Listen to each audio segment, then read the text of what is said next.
welcome to the SaaS Revolution Show. I am your host, Alex Theuma, CEO founder of SaaStock. Delighted to be joined on the podcast today by Isaiah Studivent and Chalique Seabron, who are the CEO and COO and co-founders of Evron. Welcome, guys. How you doing? Doing amazing. Doing pretty good.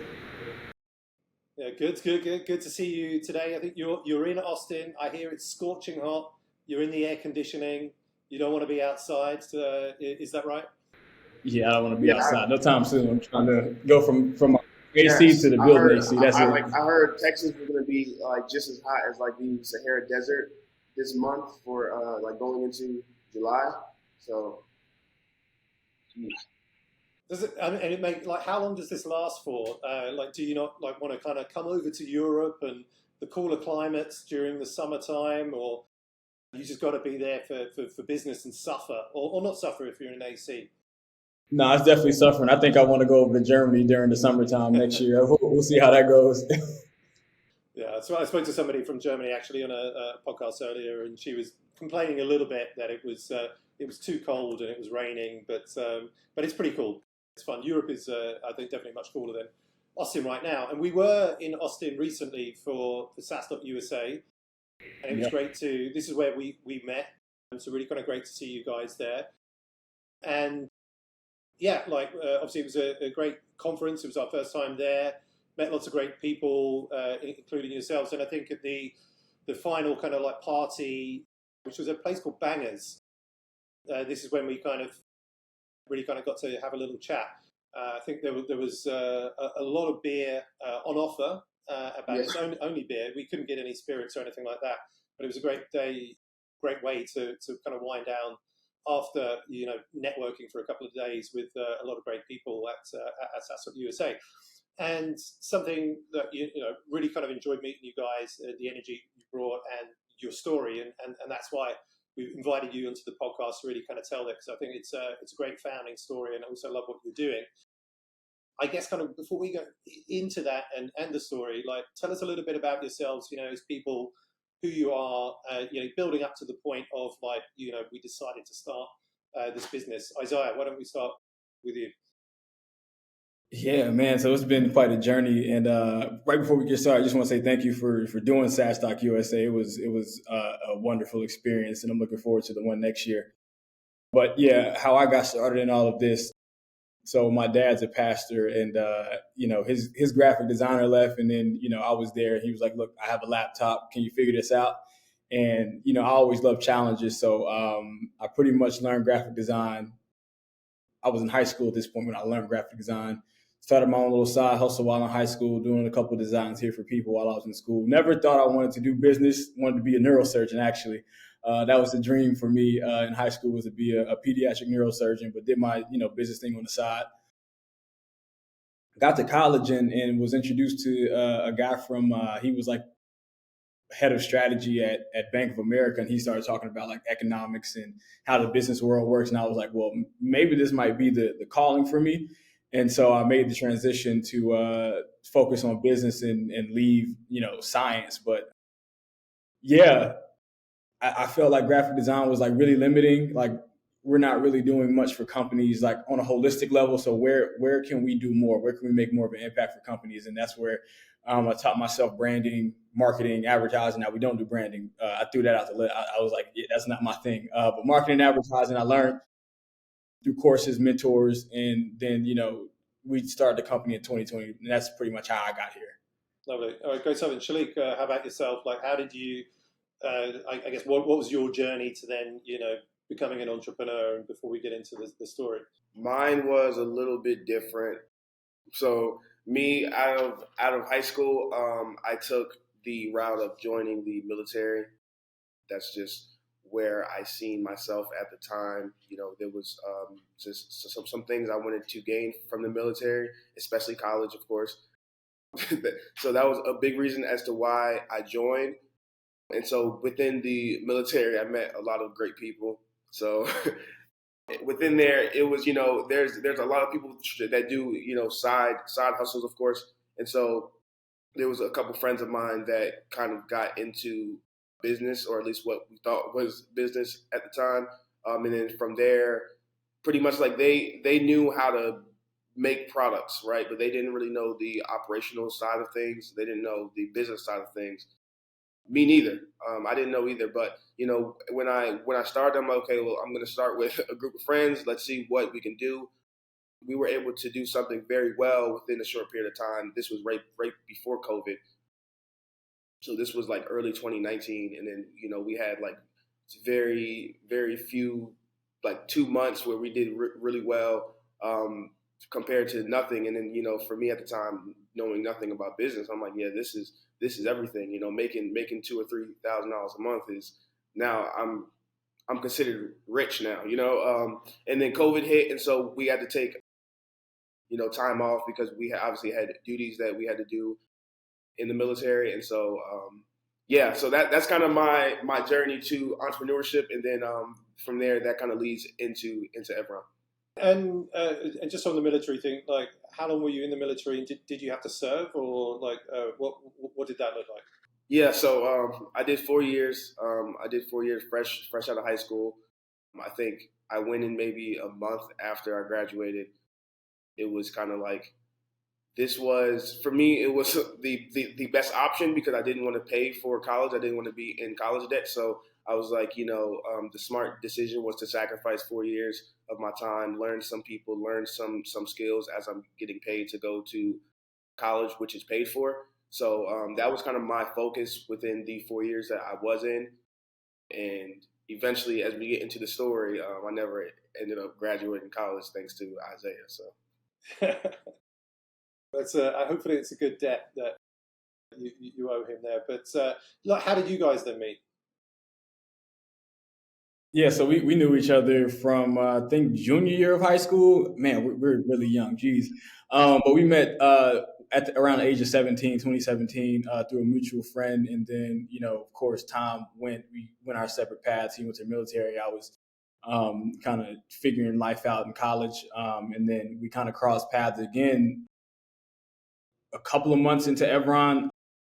Had a mutual friend who was with the company at the time, and then he kind of faded away because he wanted to focus more on college. And he called me one day and it was like, look, somebody's interested to talk to you about Evron. And it was this guy, and I was like, okay, this should be fun. And so we reconnected from there, and literally stayed on the phone for 72 hours straight, just talking about business and Evron. And from there, I knew he would be the one to run this thing with me all the way to hundreds of millions of dollars.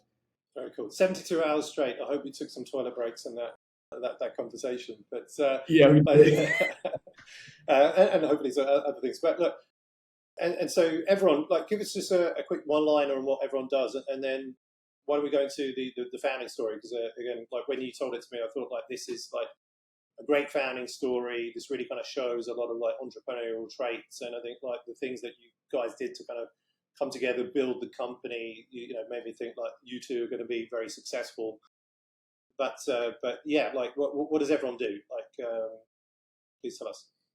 Yeah, so simply put, we're a revenue marketing agency. So we work with B2B SaaS marketing leaders. So we're basically their team that comes in to handle paid social, creative, and RevOps. Okay. Competing with Chris Walker a little bit on that? Yeah, competing with working alongside him. Working alongside. Okay, I like it. I like it. Good. So, and then tell us, like, so Evron, so maybe like, how old were you when you decided to like start the business? Why, what is the founding story? Let's just kind of go into that. All right, here we go. So I was 20 when I started the company. September 3rd, I incorporated the company. Still in college, was still debating on whether to drop out or not. And then on Christmas Day, I gave myself a Christmas present and dropped out officially. But, I had some friends from college that came on like a month into the company. And, we're young and dumb at that point, don't know anything about business. So we're thinking we're about to be millionaires in 2 months. And once that reality set in that wasn't going to happen, the guys that I was running with early on went back to focusing in on college and focusing on, other career paths that they want to pursue. And so I it was a tough time, accepting the fact that, business is going to take a while and having to be patient and just grinding it out. And then on April 1st, 2021, I had a reality check. I was like, man, I don't know if I should have did this. Like our bank account was in the negatives. Everybody that was on the team had left and went to do their own thing. And the only client we had at the time left, and I was like, man, it's either go back to college or just grind it out. And it was just something about me that was convicting. I was like, man, I can't let this thing go. Like, this dream and vision that I have of doing this business thing is too strong, and I can always go back to college. So I'd rather much run this thing to zero than, go back to college and give up on something that could really be lucrative for us. And then a month later, after deciding that I'm going to just endure the process, that's when that phone call came to me from one of the guys, one of our mutual friends, and met up with Chalique. So I'll let Chalique take over from this part of the story to see on his side. Yeah, so this is where the fun things start, right? So when I got on the call with Isaiah gave me, because Evron, at this point, it was a couple months in, so he gave a nice pitch of what Evron was, a small breakdown. And, I was like, I was interested. I'm like, okay, like we can really do something with this. And then, a couple hours later, he had a presentation. It was like what would you consider it? Like an onboarding? It was like, yeah, it was like an onboarding. So It was like an onboarding presentation, and he read like the first 2 lines, and I'm like, yeah, like this has to go. So Isaiah, he had the vision. He had pretty much everything that he needed, other than the people around him to kind of get him to that next step. And so from that point, that's when those 72 hours, that's when we clocked in. We're like, okay, like we're going to scrap everything you have that's Evron branded, that is Evron. We're going to throw it away. We're going to start from scratch, and we're going to actually build an actual company here, not just in theory, but something that actually works. And I think the first step was pricing. Like me having that small 2 months of experience doing business with e-commerce, I kind of had a good understanding of, okay, like there's pricing that that you want to charge, and then there's pricing that your customers would actually pay. So he at that point we fixed pricing, we fixed branding, we fixed everything. We changed pretty much everything except the name of the company and the logo. And then from there, I found out I was getting deployed to Kosovo. So we worked on the company for about 2 weeks, and I found out I was getting deployed a couple weeks after that. And then that was April, and what month was that? I got shipped out in June. So we were working on the company in May, and then I got shipped out the first week of June, and I was sent to Germany. And the time difference was hell for us. It was hell. We're like, like there's no way I can go work, a 12-hour shift for the military and then, come do schoolwork. And at that point, I'm still in school. I'm in school for computer science, which, as everybody knows, that's a pretty complicated degree. So I was like, there's no way I could do military school and do Evron. So I called Isaiah. We had a long talk, and I told him, I said, hey, like, I'm going to have to drop out of school because there's no way I could do both. So I dropped out of school, and then from there, like, again, we just started grinding. It was a 6-hour time difference. There was times that we was on meetings with clients that, my time was maybe, 2 a.m. His time could be 5 p.m. And, the client's time could be, 8 a.m., right? So through that time, we grinded it out. We was getting clients. We went from candle companies to pizzerias to insurance to we did it all, right? And then within that first year, we learned so much. We're like, okay, we learned so much about our offering, and like what do customers want, and then what do customers need, right? So at that point, the companies that we were working with, they wanted social media, right? They were like, we need social media. And then so they're looking for impressions, they're looking for clicks, they're looking for website traffic, they're looking for these things that we consider now, a lot of them that they were looking for are vanity metrics, right? They're metrics that don't really convert to revenue. Now, at the time, it took us time to actually realize that, right? As we're going through it, we're like, okay, like we're doing good. We're getting likes on pictures, and for us, that was everything. We had small budgets. We were working with budgets of, less than $500 a month, sometimes less than $100, a week, and so at that point, we're like, okay, like we hit a curve ourselves. Like we smacked the wall when somebody told us, they were like, hey, like he bought us in. It was one of our clients. He's like, yeah, like whatever you guys are doing it's not working. Like he was like, it's just not working. He said, I would rather go get a billboard than pay you guys for next month.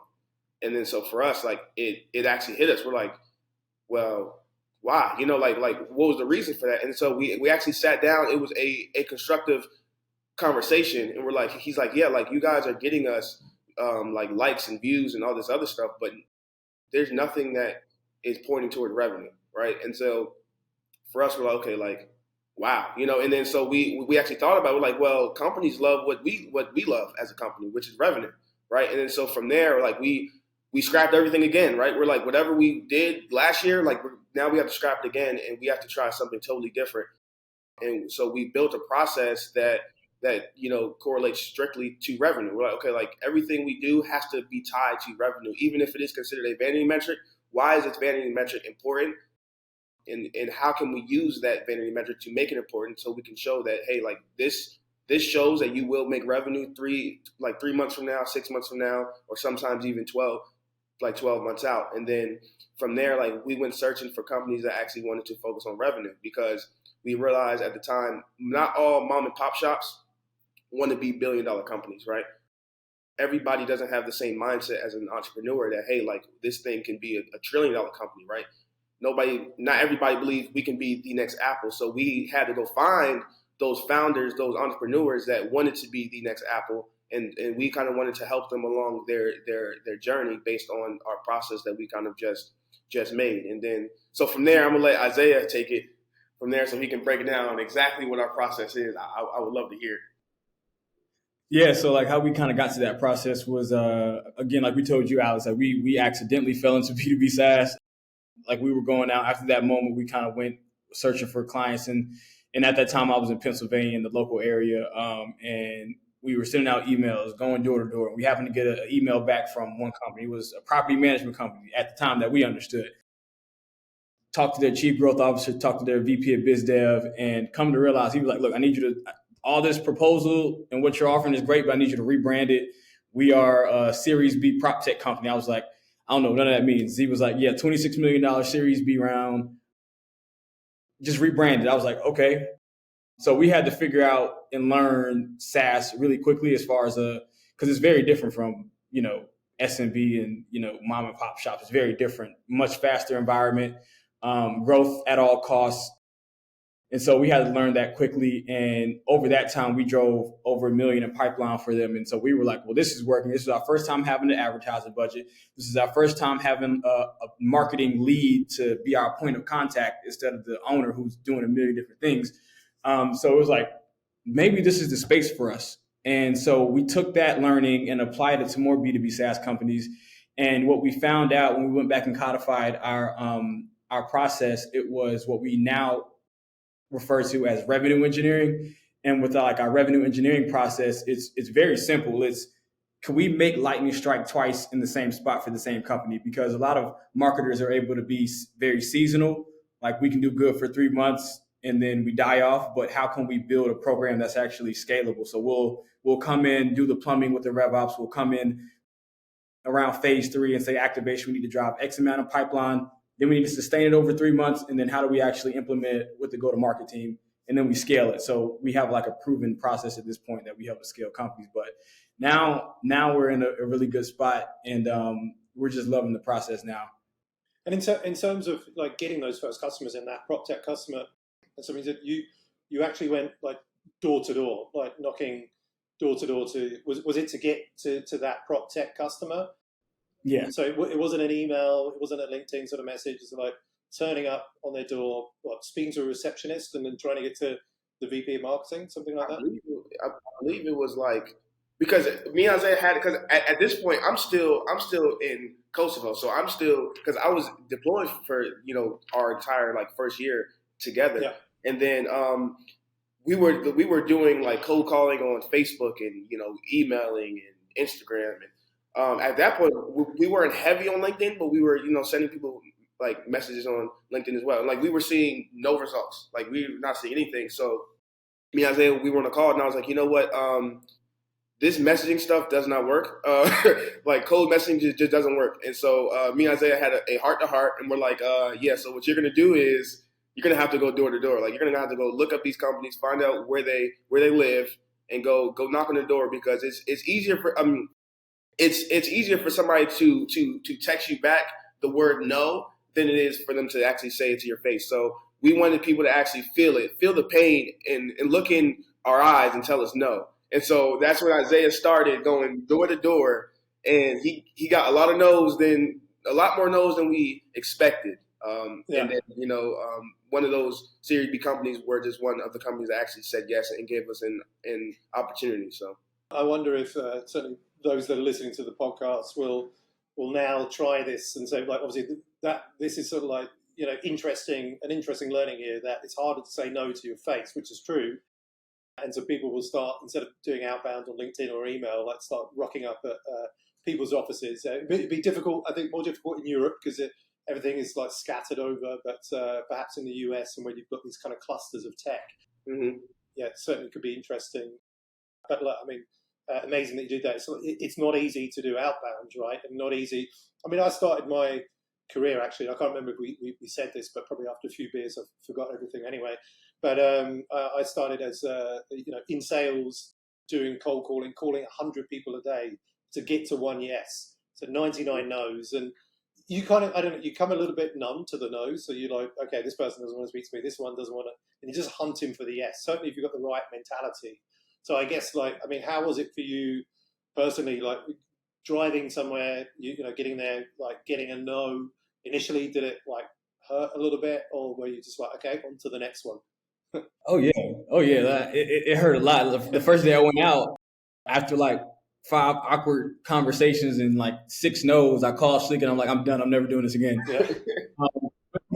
He was like, yo, get back out there. And as you do it, it just becomes easy. And we still, to be honest with you, we still do door to door to this day. Like we'll be in Austin, we'll be sometimes in Houston, and if you respond to our email and we don't hear back from you from like a week, expect us at your front door. So like we still do some of the tactics that we did early on.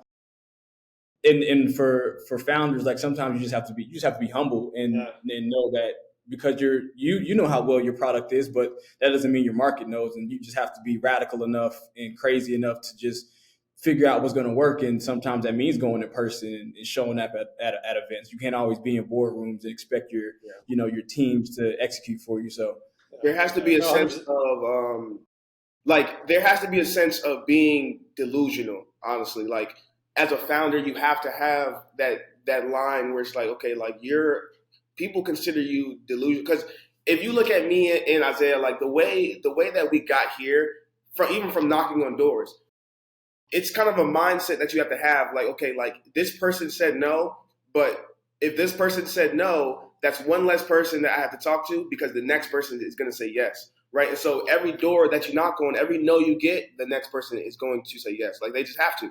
And if you keep that same mindset, eventually, that positive mindset does bring you customers, right? It does bring you positive results, and which is why we stick to it like till this day. We could be $1 billion company. I still think we would still go door to door ever so often, and we would, because it builds company culture as well. Like, when people see us go out, like, hey, like these guys are actually going to go out and talk to these people. Like, wow, like there's a company that got $100 million in funding, and they're just going to go knock on their front door and say, hey, like, you guys need us, Yeah. So.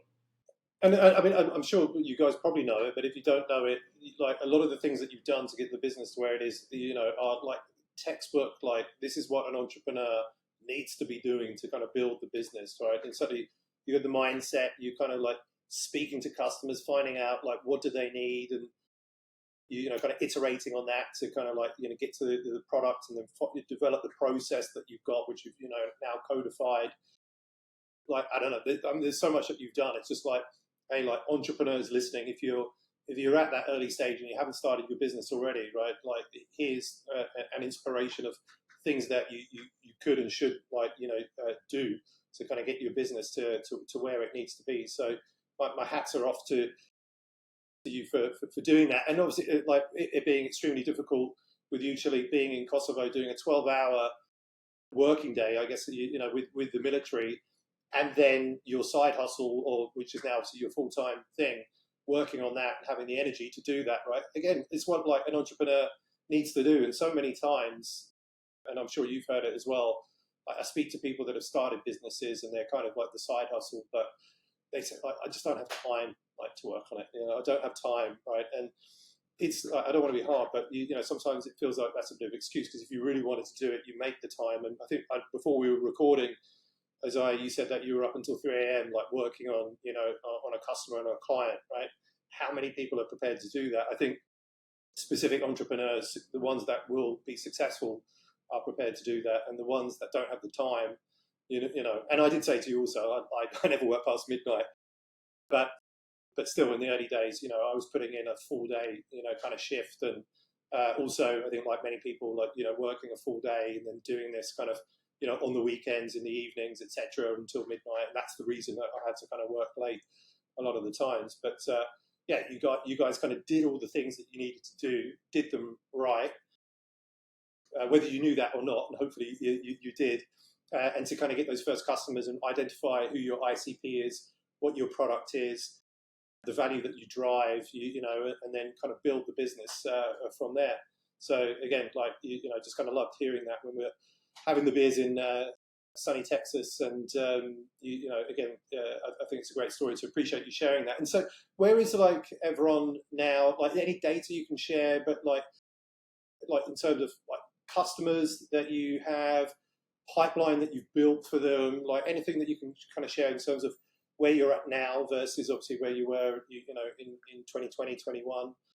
And then let's kind of maybe go into a little bit about obviously what you do and what we can learn. Maybe those that are listening, for the audience, some things that you do that builds pipeline, right? That maybe some others can, if you give a few secrets away or whatever, right? But that would be quite cool. For us, we're the ones that come in, we're the SWAT team that comes in to build the inbound channel for the companies we work with. They're usually somewhere between $500,000 and $1 million in ARR. They're approaching or have hit product market fit, and their outbound team, we hear it time and time again, either the founder's tired of doing sales, or the SDRs don't have enough work, or they're outworked from doing all this discovery and prospecting, and they need a new channel or a new go-to-market motion that's going to, improve their unit economics and, bring them the type of customers that they want. And so, yeah, usually our data for us, for what we do, is usually doing $500,000 to over, doing several million in pipeline opportunities for these customers, because they usually don't have that much consistently going, over time, at that time, building that much pipeline. So for us, it's pretty simple, but they have to be willing to commit to it. And that's something that we've had to learn, is that we have to communicate expectations up front with our clients early on, is that marketing isn't magic, and you can't expect us to come in 2 weeks, drive $1 million in pipeline. There are certain things that you were doing before that wasn't working, and there are certain things that you haven't done that now, your market and ICP has to get accustomed to you. They need to understand the buyer journey, and that's some of the things that we try to work on in the early phases, is making sure they understand the buyer's journey. They have to go from being problem unaware to actual being the solution aware. So yeah, that's kind of where we are now, is we're really trying to position ourselves as hey, we're revenue marketers that not only handles the paid social and paid search, but we're the data people as well. We do the rev ops and we do the creative. So we're trying to be a marketing leader's entire, team that they need around them. Because usually around that $1 million mark, it's usually one marketing person doing everything. They're handling the campaign management, doing the marketing ops, they're doing, the hiring and all the other stuff and the creative. And so they're burnt out. And so we come in and try to be that team for them early on so that they can scale and grow their company. Awesome. And what are some of the things that you are doing? Obviously, don't need to kind of disclose clients, but right now that you're seeing is kind of working, maybe across whether it's social, SEM or whatever, on the revenue upside of things. Maybe a few specific examples of hey, we did this, and we saw the the needle move drastically for this customer, right? Is there anything that you can share around that?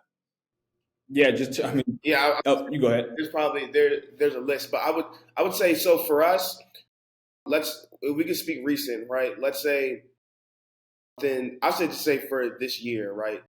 Maybe around like February, March, there's been, for us, we've noticed a good increase in good quality leads coming from Bing. So running ads on Bing and Reddit as well, because we've seen recommendations on Reddit. And then just not too recent, we did actually have a client that could actually be useful, where Reddit could be useful. They have specific groups that you can search up. So I would recommend, if there are marketers or founders listening, to definitely look at your company and go look on Reddit and see which communities and which groups closely relate to your company, and then maybe try running some ads. I wouldn't go crazy with budget and just run like 10,000 a month on there, unless you obviously can. But just start off small, kind of see what kind of engagement you get. Don't look for numbers. Really, just look for quality. Look at the quality of traffic that you're getting. If it's the quality that you're looking for, then obviously you can up budget after that. So I would say Bing and Reddit are definitely it. If I could piggyback off that, I would say also, like, doing the early work. Like, when we come in, we help with segmentation. Like, we try and get them at that point to segment their audience and not go after 3 different industries or verticals, but which one. If they pass these three criteria for us, it's like, this is probably the segment that we want to go after. And like, once we cut off the fat from those other segments, like, we continuously see time and time again a huge improvement in pipeline and the number of opportunities and the conversion rate from like demo to opportunity. But whoever has the longest LTV, the smallest CAC, and the shortest sales cycle, that's the vertical we're probably going to target the most and go after. And so we've seen it time and time again where we'll cut off the fat from the other ones, and then you go on paid social and target them that way and cater the messaging to them, because it's really difficult, especially at a company doing about $1 million ARR. You have limited resources to try to go after 3 different verticals and segments. Like, that's a lot of resources. It takes a lot of people, a lot of time, and you have to really segment and niche down on who you're going after initially. And then you can obviously scale out, but get that initial ICP validated and hammered out. Yeah, and to add to that, mainly companies doing around 10 million or close to that. Usually their pipeline gets really clogged up, right? And so we're able to go in, right? And a lot of companies need to do this before they think like scale. But try optimizing first, right? So try optimizing what you have. Go through your pipeline. You know what I'm saying? Look for where the friction is, right? That's one of the key things that we do, is look where the friction is. And a lot of times the friction is not always where you think it is. A lot of people measure, from awareness to conversion, how long is it taking?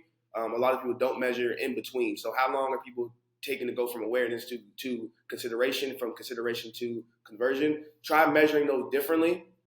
Not differently, but measure those individually and see, okay, well, how much does it cost to get somebody from awareness to consideration? And if that number's too high, try to lower that number. And then same thing for the rest of your funnel. Try to lower those numbers and optimize those numbers before you try to just all out scale. Because if you don't, in the long term, it could really look pretty bad, and you'll see yourself wasting a lot of money. I'm going to move into the thanks for sharing that, the quick fire round now. I've got 10 minutes until I've got to record my next podcast. I guess for both of you, maybe we'll start with Isaiah. What one thing has moved the needle the most for you in your career? I have to say our advisors, our mentors and advisors that we have. We got Nick Tippman, Sam Keenley. We could throw Chris Walker up there, and a few others that have been very critical and crucial. Like, they have cut our learning timeline down like several years, just because they've all done like massively successful in their SaaS careers. So I would say, advisors and mentors have been have moved the needle tremendously for us. Chalique? Yeah, I would really just say what Isaiah said, but I guess to add to that, I would say the humility part of it. So us not being afraid to ask for help, saying, hey, like, even though we're a marketing agency, there are marketing leaders that may know the answer to any question that we may have. So we're not scared to go out there and ask, like, hey, like, we need help. Like, we want feedback, and so we just go out there and we just ask for it. What's the best advice you've ever received, Isaiah? To be honest with you, career-wise, it would have to come from Nick Titman, and it really framed it for where we are as a company now and how we approach our services. But there's only really 4 ways to grow ARR. You create more opportunities for your sales team, you cut down how long it takes to sell them, you win them at a better rate, or you increase your ACV. That's really it. And we've learned that everything we do, all of our deliverables, have to engage one of those metrics and improve upon them. So that's, I would say, probably the best advice we've gotten. Yeah, it's good advice. Chalique, what's the biggest failure you've made and lesson learned? It doesn't have to be you personally. It could be the business or you personally. It's up to you. Biggest lesson learned was, honestly, it was that one client that had to sit down and say he wasn't getting any results. So that, and again, I don't consider that a failure. That was actually what turned us into the company that we are today. So I will always give thanks to him. So yeah, I would say that right there. That allowed us to focus on revenue other than other metrics that don't really correlate to revenue. Oh, awesome. Isaiah, what's the hardest thing about marketing in 2023? Being consistent and being patient. Those 2 things. If you can master your discipline with consistency and patience, and I say consistency for creating content and out there for your ICP to consume, the value, you need to be value led, and then the patience is, again, marketing is not magic. It's going to take maybe a quarter or 2 for you to really start to see the real, drive that you want to see from marketing. But if you can master those 2 things, those are the 2 biggest challenges for pretty much any marketing leader I can see in 2023. And for both of you, you can't mention your advisors or mentors here. Who are you following in marketing and why? I would say I'm following Mark Roberge right now, to be honest, to really understand go-to-market and really master that, hit all his content, watching all his seminars at Harvard, watching his stuff on SaaStock, reading their blogs. It would have to be Mark Roberge right now. Good answer. Chalique? Yeah, so for me, it is, other than our advisors, I mean, if I can say in the most humble way possible, I would say ourselves as well.